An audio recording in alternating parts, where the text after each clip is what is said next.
Hoje você vai conhecer a história de um homem que acreditava estar garantindo o futuro da enteada em uma das universidades mais prestigiadas do mundo. Henrique foi o único a investir nos sonhos da jovem Camila, custeando sua entrada em Harvard com quase tudo o que tinha. Mas, no dia da grande comemoração, ao invés de gratidão, ele recebeu rejeição, humilhação e acusações cruéis. Esta é uma história de ingratidão, manipulação e dor, mas também de dignidade, aprendizado e libertação. Se inscreva no canal e acompanhe até o fim para descobrir como Henrique enfrentou tudo isso. Eu acreditava estar garantindo o futuro da minha enteada em Harvard. Investi quase $300 mil.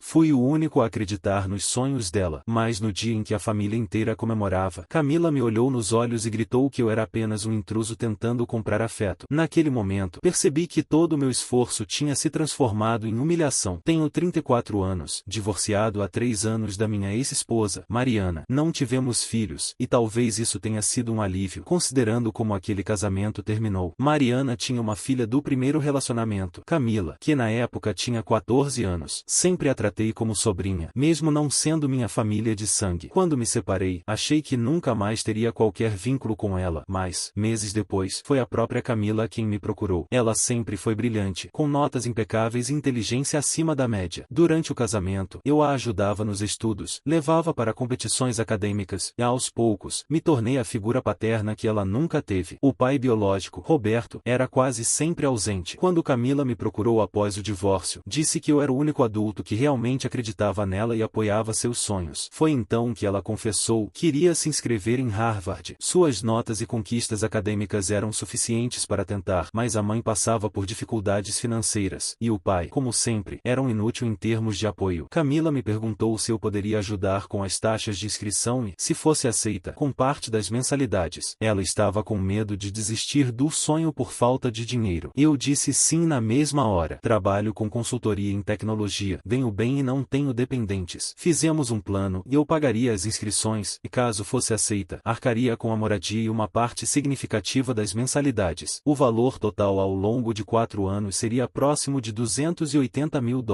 Camila ficou emocionada. Prometeu que um dia me pagaria de volta quando se tornasse advogada de sucesso. Quando a carta de aceitação chegou, ela me ligou chorando, agradecendo sem parar. Até Mariana me ligou para agradecer, embora com certo desconforto. Já Roberto, de repente, se mostrou interessado na vida da filha, como se tivesse sido grande responsável pelo sucesso. Mas foi aí que os primeiros sinais de ingratidão começaram a aparecer. Camila começou a postar no Instagram sem parar sobre sua aprovação em Harvard, mas em nenhum momento mencionava quem estava financiando tudo aquilo. Quando alguém perguntava, respondia apenas que a família estava ajudando. Eu não precisava de reconhecimento público, mas comecei a notar que ela estava se apresentando de forma diferente nas reuniões de família e eventos da escola. O primeiro alerta veio no aniversário da mãe de Mariana. Eu ainda era convidado para esses encontros porque, na verdade, a família dela sempre me tratou melhor do que tratava Roberto. Naquele dia, ouvi Camila conversando com uma prima sobre Harvard. Quando a prima perguntou como ela arcaria com os custos, Camila respondeu que sua família de verdade estava cuidando de tudo e olhando diretamente para Roberto. Aquilo me incomodou profundamente. O homem que nunca pagou nada em dia, que raramente esteve presente, agora recebia os créditos pelo futuro brilhante da filha. Tentei entrar na conversa, mas Camila me lançou um olhar frio e comentou algo sobre pessoas que tentavam comprar lugar em famílias às quais não pertenciam. Na formatura dela, em junho, a cena se repetiu. Vários parentes parabenizavam Roberto, dizendo quanto ele tinha sido um pai incrível por apoiar a filha. Ele apenas sorria, orgulhoso, como se realmente tivesse feito alguma coisa. Quando alguém me perguntou como eu me sentia por vê-la realizar o sonho, Camila me interrompeu e disse que eu não entenderia, já que não era realmente da família. Aquilo doeu mais do que qualquer outra coisa. Mais tarde, chamei Camila de lado para conversar. Perguntei se estava tudo bem entre nós. Ela, sem titubear, me disse que eu era apenas o ex-marido da mãe dela, tentando me manter relevante com dinheiro. E completou dizendo que era patético eu insistir tanto em ser parte de uma família que nunca foi minha. Ouvir aquilo foi como levar um soco no estômago. Eu a amava como filha, tinha dedicado anos ajudando-a a crescer, mas ela me reduzia a um homem desesperado, tentando comprar afeto. Mas o pior ainda estava por vir. O golpe final veio algumas semanas depois. Em julho, Camila postou uma foto da carta de aceitação de Harvard no Instagram, acompanhada de uma longa legenda. Ela agradecia a sua verdadeira família por acreditar nela. Citou nominalmente a mãe e o pai, Roberto, como os grandes responsáveis pelo seu sucesso. E então escreveu uma frase frase que me fez tremer de raiva. Um agradecimento especial a todos que me apoiaram de forma autêntica, e não àqueles que tentaram comprar um lugar na nossa família. O amor verdadeiro não pode ser comprado. A publicação recebeu dezenas de comentários de parentes e amigos parabenizando Mariana e Roberto pelo sacrifício e investimento no futuro da filha. Eu fiquei em silêncio, engolindo tudo aquilo, com uma mistura de raiva e incredulidade. O que mais me doía não era a falta de reconhecimento, mas o fato de Camila estar reescrevendo a história. Quem ficou noites ajudando nas tarefas? Quem dirigiu por horas para levá-la a torneios? Quem pagou taxas, inscrição, moradia e mensalidades? Eu, enquanto Roberto, ausente durante anos, agora posava de herói. Tentei ter uma última conversa com Camila. Liguei e pedi para tomarmos um café. Ela aceitou, mas com certa relutância. Quando toquei no assunto das postagens e de como me senti ferido, ela foi direta e disse que eu estava tentando manipular a situação usando dinheiro, que era invasivo e assustador o quanto eu me envolvia em sua vida. Segundo ela, minha presença incomodava até Mariana, e meu apoio financeiro era apenas uma forma de forçar um vínculo que não existia. Para Camila, eu era um pai de mentira. Saí daquela cafeteria destruído. Uma parte de mim ainda queria acreditar que ela falava sob pressão, que estava confusa, mas no fundo eu sabia, e aquelas eram as palavras dela. Naquela noite, tomei uma decisão que mudaria tudo. Naquela noite, depois de horas refletindo, percebi que não dava mais. Se, para Camila, meu apoio era apenas manipulação, então eu precisava respeitar suas próprias palavras. Entrei no banco online, cancelei os pagamentos automáticos que tinha configurado para Harvard e solicitei a devolução do depósito que já havia feito para a moradia. No dia seguinte, enviei um e-mail formal ao setor de ajuda financeira de Harvard, informando que não seria mais o patrocinador dela. Em seguida, liguei para Camila. Contei exatamente o que tinha feito e expliquei, já que ela via meu apoio como uma forma de comprar afeto, estava livre para seguir apenas com a família de verdade. Desejei sorte e pedi que não me procurasse mais. O silêncio do outro lado da linha durou uns 30 segundos. Então, ela explodiu. Gritou que eu não podia simplesmente abandoná-la às 6 semanas do início das aulas. Disse que eu estava provando o ponto dela, que era vingativo, manipulador, e que estava destruindo seu futuro por mágoa pessoal. Eu permaneci firme. Respondi que não estava destruindo nada, apenas estava respeitando a escolha dela. Se o pai era tão maravilhoso e presente, que encontrasse uma forma de pagar Harvard. Minutos depois, o telefone tocou novamente. Era Mariana. Ela estava fora de si, gritando que eu estava punindo uma menina por ter sido honesta. Afirmava que Camila não tinha noção do peso do que dizia, que era apenas uma adolescente assustada. Implorou para que eu reconsiderasse, lembrando que o futuro inteiro da filha estava em jogo. Mas eu disse a mesma coisa, e se eu era apenas um ex-padrasto patético tentando comprar carinho, então que a família resolvesse. 2 dias depois, foi a vez de Roberto me ligar. O homem, que por anos tinha sido ausente, agora se mostrava preocupado com o futuro da filha. Me chamou de psicótico, rancoroso e disse que eu estava descontando a raiva do divórcio em uma jovem inocente. Chegou a ameaçar me processar caso eu não retomasse o financiamento. Respondi calmamente, e ele estava livre para tentar, mas não existe lei que obrigue alguém a bancar a faculdade de outra pessoa. Sugeri que, já que se dizia um pai tão presente, assumisse de fato essa responsabilidade. E foi aí que a guerra começou. As semanas seguintes foram um verdadeiro inferno. Recebi mensagens e ligações de todos os lados, em familiares de Mariana, parentes distantes, amigos em comum. Quase todos me acusavam de estar sendo cruel e de destruir os sonhos de uma menina. Aos olhos da família, eu era o vilão. Ninguém lembrava que Roberto tinha sido ausente durante toda a vida de Camila. Ninguém lembrava que Mariana trabalhava em 2 empregos só para manter as contas básicas. Eu era o único que tinha sustentado os estudos dela durante anos, e mais agora, de repente, era apenas o estranho esquisito que comprava afeto. Até que numa manhã de terça-feira, Mariana apareceu sem avisar na porta do meu apartamento. Chorava tanto que mal conseguia falar. Implorava para que eu voltasse atrás. Dizia que Camila só tinha falado aquelas coisas porque estava pressionada por Roberto. Contou que ele vinha envenenando a mente da filha há meses, repetindo que aceitar meu dinheiro fazia parecer que ele era um fracasso como pai. Mariana revelou que, segundo Roberto, se Camila realmente o amasse, encontraria uma forma de pagar Harvard sem a ajuda do homem que o substituiu na cama da mãe. Ouvir aquilo me deixou atônito. Pela primeira vez, percebi que não era apenas confusão adolescente. Havia uma campanha organizada contra mim, e Roberto estava por trás de tudo. Mas, mesmo com essa revelação, eu não consegui ceder. Disse a Mariana que entendia, mas que não podia pagar o que Camila tinha me dito com seus próprios lábios, que eu era manipulador, esquisito, que estava tentando me infiltrar em uma família que não era minha. Mariana chorava. Dizia que que eu estava punindo uma adolescente assustada. Eu retruquei. Camila tinha 19 anos, já era adulta, e precisava assumir responsabilidade pelas próprias palavras. Quando Mariana percebeu que não conseguiria me convencer, admitiu algo que me cortou ainda mais, disse que, na verdade, sempre se sentiu incomodada com a proximidade da filha comigo, que, em silêncio, deixava Roberto manipular a situação porque isso facilitava sua vida. Naquele instante, percebi que estava sozinho. 2 dias depois da visita de Mariana, foi a vez de Roberto aparecer. Diferente dela, ele não veio com lágrimas, mas com agressividade. Bateu na minha porta e, assim que entrei na sala, começou a gritar que eu tinha sabotado a relação dele com a filha. Disse que eu sempre usei o dinheiro para me fazer passar por herói, enquanto ele parecia um pai relapso. Segundo ele, eu tinha roubado seu papel, comprado o respeito de Camila e feito ela acreditar que ele nunca seria suficiente. Respondi com calma. Durante todos aqueles anos, quem esteve ausente foi ele. Quem não ajudou com educação, nem sequer pagava pensão em dia, foi ele. Mas Roberto não aceitava ouvir. Explodiu, dizendo que eu sempre aparecia com a carteira aberta antes que ele pudesse assumir alguma responsabilidade, que eu não dei a ele chance de ser pai, porque já tinha ocupado o espaço. E foi nessa discussão que a verdade saiu da boca dele mesmo. Roberto admitiu que vinha envenenando Camila contra mim desde o dia em que ela recebeu a carta de Harvard. Passou meses repetindo que aceitar meu apoio era sinal de fraqueza, que ela estaria se vendendo, que isso prejudicaria a relação deles como pai e filha. Ou seja, em aquela rejeição pública, aquelas palavras cruéis que Camila me disse, não foram apenas impulsividade, foram resultado de uma campanha articulada de Roberto para me tirar da vida dela. Ele ainda teve a ousadia de dizer que eu deveria pagar Harvard, mas depois sumir. Segundo ele, essa seria a prova de que realmente me importava. Ele queria que eu bancasse os estudos da filha anonimamente, para que pudesse posar de herói sem esforço algum. Naquele instante, minha decisão ficou ainda mais firme, e não daria mais um centavo. Se Roberto queria ser o pai presente, que assumisse também a responsabilidade financeira. Mas o que eu não imaginava é que a situação ainda iria piorar quando a própria Camila me procurou. Alguns dias depois do confronto com Roberto, algo aconteceu que eu não esperava, e a própria Camila apareceu no meu escritório. Ela nunca tinha feito isso antes. Chegou com o rosto abatido, visivelmente cansada, mas tentando manter a postura firme. Disse que precisava conversar comigo em particular sobre Harvard. Começou afirmando que entendia a mágoa que eu sentia pelas palavras dela, mas que eu estava exagerando ao colocar todo o futuro dela a perder por orgulho. Insistiu que nunca quis me magoar daquela forma, apenas que precisava priorizar a relação com o pai biológico. Eu ouvi em silêncio. Ela então tentou negociar, pediu que eu retomasse o financiamento, mas que isso não significaria nenhuma obrigação de mantermos proximidade. Em outras palavras, queria que eu pagasse Harvard como um presente final e depois desaparecesse da vida dela, para que pudesse ter sucesso sem se sentir em dívida comigo. Olhei bem nos olhos dela e perguntei: você está me pedindo para gastar quase $300 mil